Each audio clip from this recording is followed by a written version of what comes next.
గడిచిన 3-4 రోజులుగా షాలేం రాజు గారి మీద రకరకాలుగా దుమ్మెత్తిపోస్తున్నటువంటి హైందవులకు పెద్దలుగా ఉన్నటువంటి కొంతమంది మాట్లాడుతున్నటువంటి తీరు చాలా విచారకరంగా ఉంది, చాలా బాధాకరంగా ఉంది.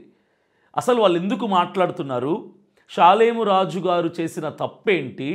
అసలు ఆయన ఏం మాట్లాడారు? వీళ్ళకి ఏం అర్థమైంది? వీళ్ళకి ఇంకితం ఉండి, జ్ఞానం ఉండి, విచక్షణ విజ్ఞత ఉండి మాట్లాడుతున్నారా లేదా అన్నది నాకు అర్థం కావట్లా. ఆయన మాట్లాడినటువంటి మాటల్లో నాకైతే తప్పనిపించలేదు.